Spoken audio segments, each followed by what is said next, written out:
Good morning, सुप्रभात, वंदे मातरम, जय हिंद, जय श्री कृष्ण, जय सतनाम। साथियों, अभी तक हमने बाल विकास में कुल 18 चैप्टर का स्टडी कर लिया है। आज की जो हमारी क्लासेस होने वाली है, क्लास 19 है। इसमें आज हम संज्ञान, संवेग, माइंड मैपिंग से रिलेटेड जो टॉपिक है उसका डिटेल्ड अध्ययन करने वाले हैं। जो भी साथी अभी तक हमारा वीडियो नहीं देखा है वो प्लेलिस्ट में जाकर तमाम जो वीडियोस है वो देख सकते हैं। हमने अभी तक बाल विकास ऑलरेडी अभी चल ही रहा है, हिंदी, अंग्रेजी, गणित, बाल विकास, ये चारों सब्जेक्ट्स, साथ ही साथ कंप्यूटर की भी वीडियो हमने अपलोड कर रखा है, तो आप प्लेलिस्ट में जाकर देख सकते हैं। और जो भी साथी नए हैं हमारे चैनल को सब्सक्राइब जरूर करेंगे साथियों, क्योंकि हमारा लक्ष्य है सहायक शिक्षक की 100% तैयारी हम अपने ही चैनल के माध्यम से बिल्कुल और बिल्कुल निःशुल्क करवाने वाले हैं। जी हाँ साथियों, निःशुल्क तैयारी के लिए हमारे चैनल के साथ जुड़े, चैनल को सब्सक्राइब जरूर करें। तो आइए हम संज्ञान, संवेग की चर्चा इस वीडियो में करें। देखिए, संवेग, संज्ञान और माइंड मैपिंग, ये तीनों चीज़ें अलग अलग होती है। इन्हीं पर हम डिस्कस इस वीडियो में करने जा रहे हैं। तो सबसे पहले हम शुरू करें, आखिर ये संज्ञान होता क्या है। ठीक है, संज्ञान शब्द जो कि लगातार आपके एग्जाम्स में आए हुए हैं, सीजी टेट पे हो या शिक्षक भर्ती हो, ये केवल सीजी की ही नहीं बल्कि अन्य राज्यों में भी ये क्वेश्चंस इस टॉपिक से बनता है। तो कि संज्ञान आखिर होता क्या है, तो इसका अर्थ है सूचनाओं को ग्रहण करना। देखो, संज्ञान, संज्ञान अर्थात ग्रहण करना। ठीक है, तो इंफॉर्मेशन को, सूचनाओं को ग्रहण करना अर्थात मनुष्य जिस पर्यावरण में रहता है उसमें वस्तुओं, व्यक्तियों, घटनाओं आदि के प्रति जो अवधारणा बना लेता है उसे ही संज्ञान कहते हैं। सामान्य हम बात करें साथियों, तो संज्ञान का अर्थ है सूचनाओं को ग्रहण करना। तो देखिए, आप एक मनुष्य है, आपमन भी जानते हो, है ना भाई। आपमन शिशु अवस्था से ही परिवार में, समाज में रही था, और समाज में रह के समाज में जो भी घटना घटित होते, ठीक है, ओकर बारे में आपमन देखता, पर्यावरण के बारे में आपमन जानता, समझता। ठीक है, और ओइला समझ के अगर जो दिमाग में आपमन एक अवधारणा निर्मित करा था, है ना, अर्थात घटना समझ के, परिवार, आस पड़ोस ला देख के जो अवधारणा आपमन अपन दिमाग में बना था वही हर संज्ञान कहलाते। ठीक है, अर्थात साथियों कि जो चीजें हम पर्यावरण में देखते हैं और जिस घटनाओं का अनुभव करते हैं, ठीक है, उनका एक अवधारणा हमारे दिमाग में बन जाता है, वही क्या है, संज्ञान कहलाता है। और इसे देखिए, कल्पना, चिंतन, तर्क, तो कल्पना करना ये भी एक संज्ञान का ही उदाहरण है ना भाई। अक्सर आपमन देखिया, जैसे आपमन के सामने में काकरो एक्सीडेंट हो रही ना, आपमन कहूँ को जात रही है बाइक में, गाड़ी में, जो भी में, है ना, तो आपमन के सामने में अगर एक्सीडेंट हो रही तब आपके दिमाग में वो संज्ञान बन गए, वो कल्पना बन गई ना। आपमन जब भी कभी औ चाह, यदि आपमन स्पीड में चला या कुछ भी औ करिए, ठीक है, तो आपके दिमाग में एक संज्ञान बनने लगते, मतलब वो डर के भाव पहले ले आपमन वो चीज ला नजर में देख डार था, है ना भाई, तो वह आपके शरीर में गुड़गुड़ाहट हो जाती डर के मारे। तो ये क्या है, कल्पना है।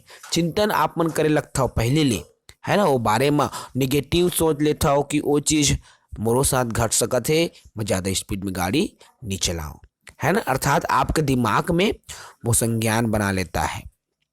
ठीक है साथियों, तो ये तो रहा संज्ञान बहुत ही सरल तरीके से। ठीक है, संवेग भी देखेंगे, लेकिन संज्ञान के बाद संज्ञान के या संज्ञानात्मक विकास के चरण, ये जो संज्ञान है, संज्ञानात्मक जो शब्द है, लगातार आपके एग्जाम्स में यहाँ से क्वेश्चन जो बनते हैं। ठीक है, तो संज्ञानात्मक विकास के चरण की हम जब बात करते हैं साथियों, तो इनके कुछ महत्वपूर्ण 3 चरण हैं।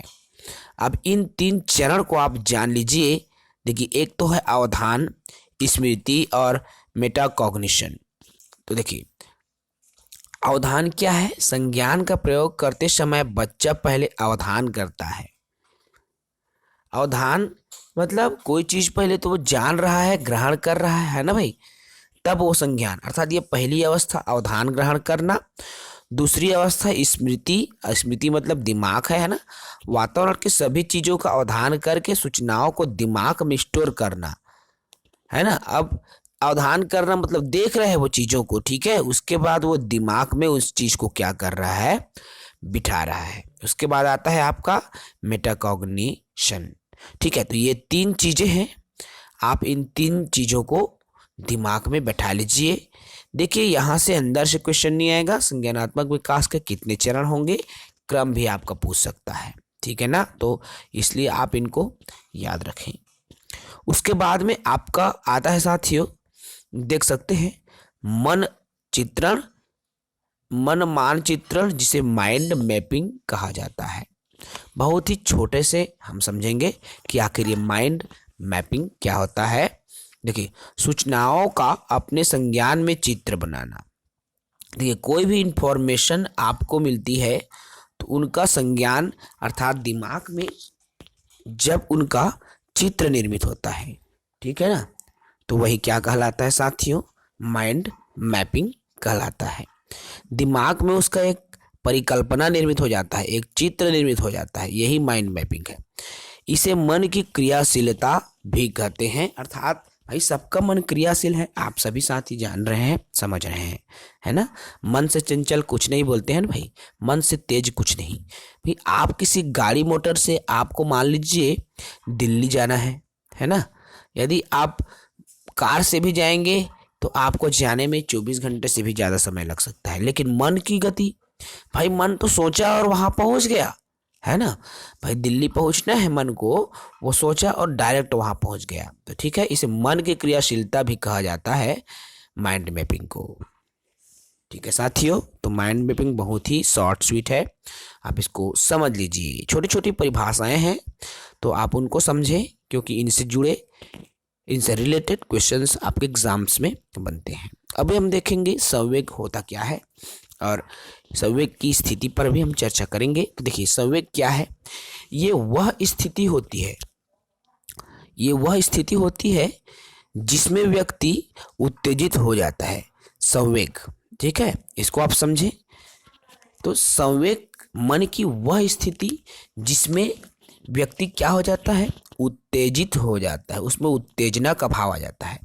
अर्थात जैसे वो उत्तेजना है ना, वो बाहर से क्या होने लगता है, दिखाई देने लगता है। कैसे दिखाई देगा साथियों, देखो भाई, स्थिति ऐसी होगी जब मन उत्तेजित होगा तो वो क्या है, संवेग है। कैसे आप जानोगे इसको, आप देखे हो, जैसे खुशी है ना, खुशी, दुख, ये क्या होता है, हंसी, गुस्सा, ये सब बाहर की ओर प्रदर्शित हो जाता है ना भाई, संवेग। या अर्थात ये मन को उत्तेजित, भाई उत्तेजना है आप में, बहुत ज्यादा खुशी हो रहे हो आप अंदर उसको दबा नहीं पा रहे हो, है ना, हंस डालते हो ना भाई।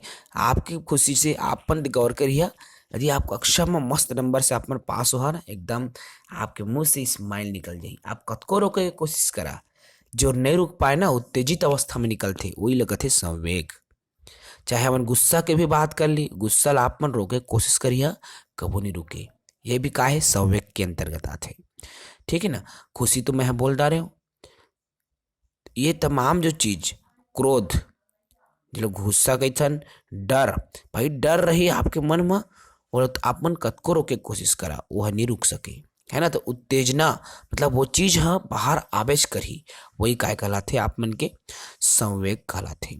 इसे अलग अलग शारीरिक परिवर्तनों द्वारा पहचाना। जी हाँ साथियों, जैसे आप मन कोई भी संवेग है, जैसे गुस्सा के संवेग की अभी मैं बात करें हाँ आप मन ला, तो आप मन कहूँ कि चेहरा ला देख के जान सकता एकर में गुस्सा वाला संवेग है ना भाई। ओकर हिसाब से का है, शारीरिक परिवर्तन हाँ दिखाई दे लगते, चाहे गुस्सा की बात रहे, चाहे भय की बात रहे, चाहे खुशी की बात रहे, सब अलग अलग परिलक्षित होते ना भाई, शारीरिक फिजिकल जो चेंजेस है ओकर हिसाब से, ठीक है। तो ये क्या है, संवेग के अंतर्गत आते।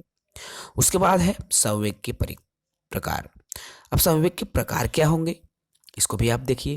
देखो, मैक्डूगल को देखो, संवेग को मैक्ड्यूगल ने बांटा हुआ है, ठीक है। मैक्ड्यूगल ने संवेग को परिभाषित किया है और उन्हीं ने बांटा है। तो क्या कहा, देखो, मैक्ड्यूगल को संवेग का जनक कहा जाता है। संवेग का जनक किसे कहेंगे, मैक्ड्यूगल को। ये एग्जाम में पूछा जा चुका है, सीजी टेट की परीक्षा में आप इनको याद रखेंगे। देखिए, संवेग के कितने प्रकार हैं ये मैक्ड्यूगल ने पूछ चुका है। मैक्ड्यूगल से रिलेटेड ये जो क्वेश्चन है आपका सीजी टेट की परीक्षा में पूछा जा चुका है, तो आप इनको याद रखेंगे। तो मैक्ड्यूगल ने 14 प्रकार के संवेग बताया हुआ है। यहाँ पर आप देख सकते हैं 14 प्रकार के जो मूल प्रवृत्तियां बताई हैं जो कि संवेग से जुड़ी रहती है। अर्थात ये 14 प्रकार के जो मूल संवेग है जो कि मैक्ड्यूगल ने बताया हुआ है। अब ये 14 प्रकार के संवेग है वो क्या क्या है आप उनको भी देख लीजिए। जो भी साथी इसको नोट डाउन करना चाहते हैं वो कर सकते हैं, और यदि आप चाहें साथियों तो आप स्क्रीनशॉट भी इसको ले सकते हैं। देखिए, एक साइड हमने मूल प्रवृत्तियां रख दिया है और एक साइड संबंधित संवेग रख दिया है। देखिए, पलायन का जो संबंधित संवेग है वो होता है भय। युयुत्सा का क्रोध, निवृत्ति का होता है घृणा, जिज्ञासा का होता है आश्चर्य, शिशु रक्षा का होता है वात्सल्य, शरणागति का होता है निषाद, रचनात्मक का होता है संरचनात्मक भावना, और संचय प्रवृत्ति का होता है स्वामित्व की भावना, सामूहिकता का होता है एकाकीपन, और काम का होता है कामुकता, आत्मगौरव का होगा श्रेष्ठता की भावना, और दैन्य का होगा आत्महीनता, और साथ ही है भोजन अन्वेषण, ये जो कि 13 है। भोजन अन्वेषण का होगा भूख, और हास का हो जाएगा आमोद। तो इस प्रकार से मैक्ड्यूगल ने 14 प्रकार के जो कहना चाहिए संवेग बताया हुआ है। आप इनको एक एक करके साथियों याद कर सकते हैं, ठीक है। अब देखिए, ये जो संवेग है इनमें से अभी तक जो आपके एग्जाम में पूछा गया ये है आपका जिज्ञासा वाला, ठीक है। जिज्ञासा इसका क्या है, मूल संवेग, संबंधित संवेग आश्चर्य, ये आपके एग्जाम में पूछा जा चुका है, ठीक है। 3-4 ऐसे है जो कि आपके क्वेश्चंस लगातार बनते हैं, उसको आप याद रखेंगे, मोस्ट इंपॉर्टेंट। तो इन चीजों को आपको याद रखना है। क्रोध है युयुत्सा, पलायन का भय, 14 प्रकार के संवेग, आप इसको याद रख सकते हैं। देखिए, हम जरूरी चीजों को ही डिस्कस वीडियो में करते रहते हैं ताकि आपको बिल्कुल आसानी हो चीजों को समझने में। ये 14 प्रकार के मूल संवेग आप बिल्कुल इसको याद रखें साथियों। यहाँ से क्वेश्चन आपका बनेगा ही, इसमें दो मत की बात नहीं होती है। तो बिल्कुल आप इन चीज़ों को याद करें साथियों। और जो भी साथी हमारे हैंड राइटिंग नोट्स को खरीदना चाहते हैं, 4 विषय के हैंड राइटिंग नोट्स हमारे पास अवेलेबल है। इसमें आपका CDP जिसे बाल विकास बोलते हैं 80 रुपये में आप प्राप्त कर सकते हैं। सॉरी, इसका 70 रुपये रेट है। CDP है, इसको आप 70 रुपये में प्राप्त कर सकते हैं। EVS पर्यावरण और शिक्षण शास्त्र पूरे 100% नोट्स हैं, इसको आप 80 रुपये में प्राप्त कर सकते हैं। मैथ्स की जो नोट्स है उसको आप 100 रुपीज़ में प्राप्त कर सकते हैं, और इंग्लिश की जो नोट्स है उसको ओनली 50 रुपये में आप प्राप्त करते हैं। चारों विषयों की नोट्स का जो टोटल प्राइस है 300 रुपये हो रहा है साथियों, लेकिन हम इसको 10% डिस्काउंट के साथ सिर्फ और सिर्फ 270 रुपये में आपको प्रदान कर रहे हैं। जी हाँ साथियों, हैंड राइटिंग नोट्स की जो कीमत है सिर्फ 270 रुपये में ये चारों विषयों की जो नोट्स है बहुत ही बेहतर तरीके से अनुभवी शिक्षकों द्वारा निर्मित किया गया है। आप इसे परचेस कर सकते हैं। आपके शिक्षक भर्ती के दृष्टि से बहुत ही महत्वपूर्ण बिंदुओं को ही समावेशित किया गया है साथियों। तो जल्दी से हमारे नोट्स खरीदें ताकि आपको शिक्षक भर्ती में महज कुछ रुपयों के लिए पछतावा ना हो। यदि आप हमारे नोट्स खरीदना चाहते हैं साथियों तो आपको स्क्रीन पर एक नंबर शो हो रहा है, आप देख सकते हैं 88 239730092। स्क्रीन पर ये जो नंबर आपको शो हो रहा है, इस नंबर पर आपको कॉल करना है या व्हाट्सएप मैसेज करना है और करके आप बात कर सकते हैं। आपको पीडीएफ नोट्स दिया जाएगा। जी हाँ साथियों, आपको पीडीएफ नोट्स दिया जाएगा। बहुत ही बेहतर तरीके से इस नोट्स को आप सभी साथियों के लिए बनाया हुआ है। बहुत सारे साथी, हजारों साथी हमारे नोट्स को पसंद कर रहे हैं और परचेज भी कर रहे हैं। साथियों, यदि अभी तक आपने हमारे नोट्स को परचेज नहीं किया है तो अभी परचेस करें। बहुत ही कम शुल्क के साथ हम अपने जो नोट्स हैं वो प्रोवाइड करवा रहे हैं। तो आज की जो सेशन हम यही करते हैं समाप्त साथियों। कल के सेशन में फिर कुछ इम्पोर्टेंट टॉपिक के साथ चर्चा करेंगे। तब तक के लिए आप सभी इजाज़त दीजिए। जय हिंद।